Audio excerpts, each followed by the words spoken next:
اعوذ باللہ من الشیطان الرجیم بسم اللہ الرحمن الرحیم رب اشرح لی صدری ویسر لی امری واحلل عقدۃ من لسانی یفقہوا قولی واجعل لی وزیرا من اہلی۔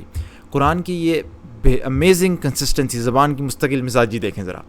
لفظ ریاح ہوائیں، جس کے اندر جمع کا معنی پایا جاتا ہے، ریاح ہوائیں، اور ایک لفظ ہے ریح، اس کا واحد ریحن، جس کا مطلب اس کے اندر واحد کا معنی پایا جاتا ہے ریح، ایک ہوا۔ تو ریح اور ریاح، ہوا اور ہوائیں۔ اب آپ یہ سوچیں، قرآن کبھی کہتا ہے ہوائیں، کبھی کہتا ہے ہوا، کبھی کہتا ہے ہوائیں، کبھی کہتا ہے ہوا۔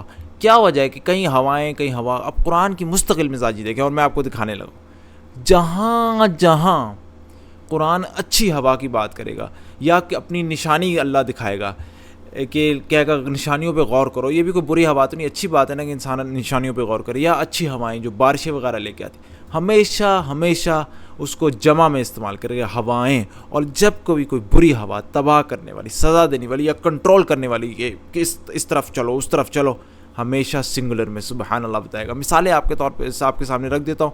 اعوذ باللہ من الشیطان الرجیم، جیسے سورۃ نمبر 7 سے آیت نمبر 57، یہاں پہ اللہ سبحانہ وتعالیٰ جمع میں کہتا ہے ریاح، اور وہ ایسا ہے کہ اپنی باران رحمت سے پہلے ہواؤں کو بھیجتا ہے کہ وہ خوش کر دیتی ہیں، یہاں تک کہ جب وہ ہوائیں بھاری بادلوں کو اٹھا لیتی ہیں تو ہم ان بادل کسی خوش سرزمین کی طرف ہانک لے جاتے ہیں اور اس پر بادل سے پانی برساتے ہیں۔ خوش اچھی ہوا ہے تو جمع میں۔ اسی طریقے سے یہاں پہ ہم بھیجتے ہیں بوجھل ہوائیں، پھر آسمان سے پانی برسا کر وہ تمہیں پلاتے ہیں، پھر اچھی ہوائیں۔ پھر سورہ نمبر 25 کے آیت نمبر 48، اور وہی ہے جو باران رحمت سے پہلے خوشخبری دینے والی ہوائیں، جمع میں ریاح۔ اسی طریقے سے سورہ نمبر 45 آیت نمبر 5، ریاح جمع میں استعمال ہوا، اور دن رات کے بدلنے میں جو کچھ روزی اللہ تعالیٰ آسمان سے نازل فرما کر زمین اور اس کی موت کے بعد زندہ کرتا ہے، اور اس میں اور ہواؤں کے بدلنے میں بھی لوگوں کے لیے، عقل رکھنے والوں کے لیے نشانی۔ اور آخری مثال جو میں آپ کو دوں گا وہ ہے سورہ نمبر 30 آیت نمبر 48 سے، اللہ تعالیٰ ہوائیں چلاتا ہے اور وہ ابر کو اٹھاتی ہیں، پھر اللہ تعالیٰ اپنی منشا کے مطابق اسے آسمان میں پھیلا دیتے ہیں اور پھر اسے ٹکڑے ٹکڑے کر دیتا ہے، پھر یہاں تک دیکھتے ہو کہ اسے اندر سے قطرے نکلتے ہیں۔ لہٰذا یہ ساری اچھی ہوائیں تھیں، جمع میں استعمال ہوئی۔ لیکن جب اللہ سنگولر میں، واحد کے صیغے میں استعمال کرتا ہے، جس لفظ کے اندر واحد کا صیغہ، اس کے اندر کنٹرول، ایک سمت میں ہوا کو چلانا، یا تباہ کن ہوائیں، سزاؤں والی۔ کیسے؟ مثال کے طور پر سورہ نمبر 3 سورہ آل عمران کی آیت نمبر 117، یہاں پہ ریح ایک وہ لفظ استعمال کیا جس میں ایک سنگولر کا معنی ہے۔ اس میں کہ اللہ کیا فرماتا ہے، یہ کفار جو خرچ کے اخراجات کریں، اس کی مثال یہ ہے کہ ایک تند ہوا سنگولر میں چلی، جس سے پالا تھا جو ظالموں کی کھیتی پر پڑا اور اس سے تہس نہس کر دیا۔ پھر سورہ نمبر 10 آیت نمبر 22، وہ اللہ ہے کہ تم کو خشکی اور دریا میں، یہاں پہ پھر سے سنگولر میں ریح، اور ریح یہاں پہ 2 دفعہ ریح استعمال ہوا ہے، ریح، اور ایک اور جگہ استعمال ہوا ہے یہاں پر یہ ریح، دونوں سنگولر میں۔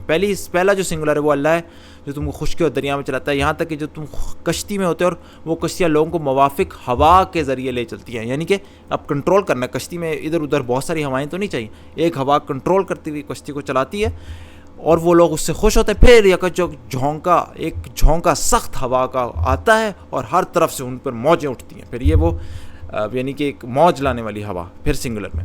پھر اللہ تعالیٰ کی طرف سے دیکھیں، پھر کنٹرول کرنے والے، ہم تند و تیز ہوا کو سلیمان کے تابع کر دیا، اب کنٹرول کرنا ہے نا ہوا کو، ان کے تابع کر دیا۔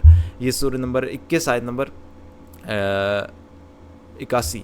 پھر سورہ نمبر 41 آیت نمبر 16 میں سزا دینے والی ہوا، یہاں پہ بھی سنگولر میں ریحن، بالآخر ہم نے ان پر ایک تند و تیز آندھی، یہاں پہ ہوا کا لفظ استعمال ہے، ریحن، ایک ہوا منحوس دنوں میں بھیج دی کہ انہیں دنیاوی زندگی میں ذلت کے عذاب کا مزہ چکھا دے۔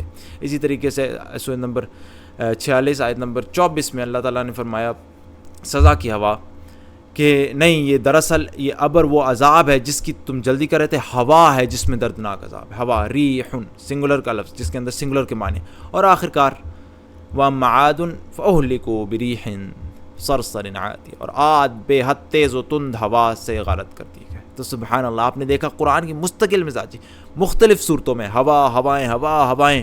قرآن 23 سال کے عرصے میں اترا، کبھی 1400 سالوں میں کبھی بدلا نہیں، پھر بھی ایک مستقل قاعدہ، کوئی رینڈم کلام نہیں ہے۔ جب سزا کی یا کنٹرول کرنے کی بات آئی تو سنگولر وہ لفظ استعمال کیا جس کے سنگولر کا معنی ہے ہوا، ریح، اور جہاں اچھی ہوا اپنی نشانیاں دکھا رہا ہے اللہ، یا پھر وہ رحمت کی ہوائیں بھیج رہا ہے، ہمیشہ جمع میں۔ دیکھیں اس کے اندر سائنس کا مطلب ہو بھی سکتا ہے کہ دیکھیں جب اچھی ہوائیں چلتی ہیں تو ایک ڈائریکشن سے نہیں آ رہا، بہت سارے ڈائریکشن سے آ رہی، دوسرے کو کینسل کرتی ہیں، اس کے اندر اتنا زور نہیں ہوتا، جبکہ جب تباہ کن ہوا ہوتی ہے وہ ایک ہی طرف سے چلتی آتے ہوئے سب کو تباہ کرتی ہے، اس کے اندر زور ہوتا ہے. ہو سکتا ہے یہ سائنس کا بھی ہو، لیکن قرآن کی زبان کی مستقل مزاجی بھی دیکھیں، کبھی بھی قرآن نے یہ غلطی نہیں کی، سبحان اللہ. اور اس کے باوجود یہ کتنا موزانہ کلام ہے. تو اللہ تعالی ہمیں توفیق دے، قرآن کی یہ خوبصورتیاں ہمارے اوپر کھولے، ہمیں اپریشیٹ کرنے کی توفیق دے، اور ایمان ہمارا پکا کرے، راسخ کرے، ہمیں یقین عطا فرمائے کہ اللہ کا کلام ہے. سبحانک اللہم و بحمدک، اشہد ان لا الہ الا انت، استغفرک و اتوب الیک.